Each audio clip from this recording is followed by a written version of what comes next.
Welcome to another OCD Recovery Instagram Live.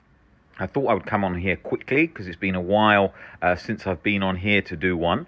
And I wanted to talk a little bit about the post that we just put up that's talking about what are the most helpful things that you've learned along your recovery journey. Now, for me, one of the most important things that I would say the most important thing in my recovery journey was getting comfortable with worst case scenarios. This is a very common thing that's often covered in therapy and coaching about getting into the worst case scenario. But where it was specifically helpful for me, and I was bringing it coming from the Albert Ellis perspective of unconditional self-acceptance, as specifically in relation to myself when it was latched to real event harm OCD, but which was latched for a very long time, for quite a few years. But initially it was in relation to health OCD. And so that was around being scared of different diseases and illnesses and learning to break down the irrational fears associated with those illnesses. So as I broke down, say, for example, fear of cancer, fear of HIV and so on, then anxiety and OCD released on those specific fears, because for so long I'd been trying to run away from that fear, doing everything in my mind to escape that worst case scenario. So instead, when I faced it through exposures, through looking at I think it's important to remember acceptance is an agreement. I wouldn't want to have cancer, I wouldn't want to have HIV, but it was important for me to go towards that, to the possibility of, even if I did, the uncertainty of what even if that did happen, and then seeing that people can live lives with it. People do find it challenging and find it difficult, but they make peace with that scenario. And I go into that specifically in lots of our videos. Oliver's done a great video on the core fears relating to OCD, and lots of the videos on what is acceptance. But I just wanted to come on here briefly and cover that topic, as we're doing a post on that today, about how that worst case scenario is so important. Learning to accept whatever disease, whatever illness, if it's schizophrenia, OCD, accepting even if I had schizophrenia, if it's HIV, OCD, even if I had HIV, and same with cancer.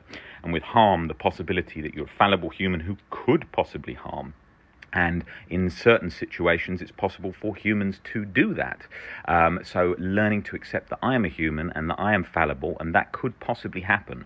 By doing that, then I wasn't trying to run away from it, constantly trying to escape it, which is what I'd been doing for so long. Oh, I've just got to check in the past if that was real or if that wasn't, or how likely that is or isn't, and then going back and forth, constantly trying to disprove that, which is a futile pursuit. You're never going to be able to achieve that. Instead, you want to work on accepting that worst case scenario. And what happens then? You have internal peace felt. It doesn't feel latched, it doesn't feel gripping, so you're able to be at peace with whatever is there. And that's what gave that deeper layer of peace, that deeper layer of acceptance, because I was able to confront the worst case scenario and then internally surrender. And by doing that, then I didn't have to internally fight constantly. And that's so key. Take, for example, the fear of HIV, avoiding everything to do with it, trying to escape that thought, that feeling at all. Instead, even if it was the case, and breaking down and disputing the irrational beliefs, as Albert Ellis demonstrated with the irrational beliefs form around that, why that would be so terrifying, people's judgment, physical symptoms, all those things. And as I broke those down bit by bit, then the fear and anxiety and the OCD all released, because OCD likes to nestle tight around that core fear. And then as I confronted it and exposed to it, it released bit by bit by bit by bit, and that is what got me better. One of the core parts of what got me better. I'm going to be back on here doing another Instagram live tomorrow. I'll be covering a lot longer one, and so I will be back on tomorrow, and hopefully over the next couple of days, coming in doing short Instagram lives as well as some longer topics. If there's any longer topics you want me specifically to cover, DM me on this Instagram account the topics you want me to cover, and I will cover the most popular asked for ones. So yeah, I will see you guys on the next Instagram live. Take it easy, guys.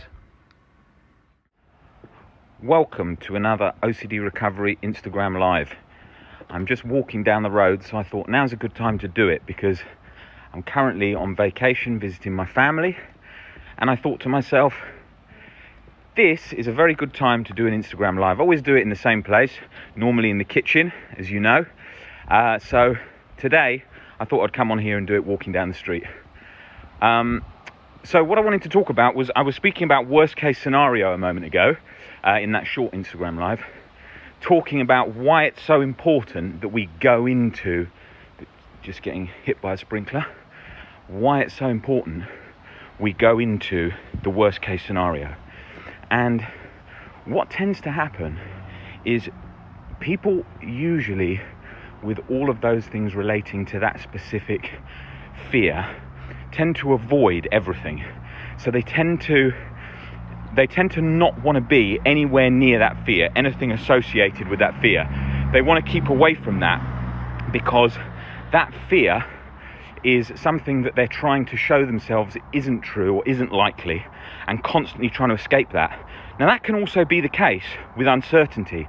People will often opt for uncertainty, thinking, oh okay, what I'll do is I'll opt for uncertainty because then I don't have to even confront the reality that it could be true. And that becomes a problem, because what happens here is people tend to think that if you can try and make your mind think that it's not in the realm of possibility, there's no chance of it whatsoever, then you'll be able to be completely at peace with that. Uncertainty means there is risk. Uncertainty could mean that something could happen where we could die. Uncertainty means that something where we could get injured. Uncertainty means that maybe somebody could get hurt. Maybe we could cause that hurt. All those kinds of things. So we have to embrace that, because what tends to happen is with all these kinds of things, we're doing so much to avoid those things, to escape those things, and we don't focus on the actual thing. What if there is a possibility? Now that's not saying this when we've got a fear and we're saying to us, we know that it's like a 1 in a billion chance with a lot of fears, and it's not like that. What we're saying though is we can't have absolute certainty. Like Voltaire said, absolute certainty is absurd. You can't have it. So what really happens is we need to be aware of that, because otherwise we're trying to prove to ourselves more certainty. No, I need to know it doesn't happen, and that's the problem. That's what Albert Ellis used to talk about when he used to say, with OCD sufferers, the problem is that they specifically are looking to, that it's like almost like a sort of an allergic reaction to uncertainty. So wanting to definitely be 100% certain to feel at peace. And the problem with that is that doesn't bring relief, because you're chasing something that's unobtainable. And that's really so important, because, let me just get on the right side of the road, get run down, that won't be so good. Maybe on Instagram Live, that won't be the best thing. So what you need to really think about is, with certainty, you're trying to avoid anything to do with a risk at all, okay? So you're trying to get into a position where you're perfectly haven't got any risk. And that is not obtainable, okay? You're not going to achieve that. There is always going to be some risk of anything. There's some risk an elephant could fly out the sky and land on this road.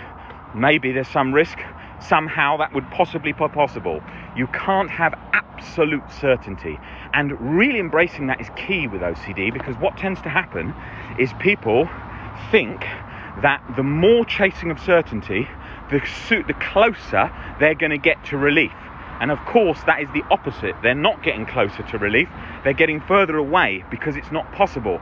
So they're actually venturing down a dead-end road. So that's really not going to be very helpful for them, because it's going to lead into a position where they get very, very stuck. So instead, what we need to do is think about opening up the possibility of the uncertainty and moving to dispute and break down the irrational beliefs associated with that core fear that they're specifically scared of. So say, for example, with diseases, health-related OCD and anxiety, it's about breaking down looking at those fears that are relating to the disease and looking at why those would be so terrifying, and looking at, for examples of people who are at peace with that, people that are handling that and have got a different perspective on it. And that's key. That is so vital. Most of my early journey with OCD, I spent trying to avoid absolutely everything. So anything to do with a risk, I wanted to get away from it. If it was related to HIV, for example, fear, that'd be loads of STD checks to make sure that there was no chance of it at all. I'm just going to walk up on this grass so I don't get run over. Give me 1 second. So it's what you're looking at, and now I've got a problem because I'm next to a motorway, so that won't be too noisy in a moment, hopefully not. So that's a key point to think about, because otherwise, if you are venturing down that path, until someone says to you and shows you how much that's taking away from your life, you end up staying stuck in that pattern, avoiding. Do you know how long it took me in my journey to realize how much avoidance was causing me a problem? A long time. I was avoiding loads. I was avoiding everything to do with those fears. And until I realized that it wasn't working and that my life was not improving, I didn't make those changes to stop that, because in my mind, avoidance was a situation where I thought the more I avoid in the future, I can get into a position where I won't get stuck, where I can keep the anxiety at bay, which was absolute rubbish, because what I wasn't realizing, because I was so fixated on the problem, I was only looking at the current anxiety problem, and I wasn't looking at how much stuff I was avoiding and how much my life had taken a direction that was moving away from all my life goals. So that's what happens, because as we're avoiding, we're actually moving ourselves into a smaller and smaller prison, a prison by keeping ourselves away from everything associated to our goals.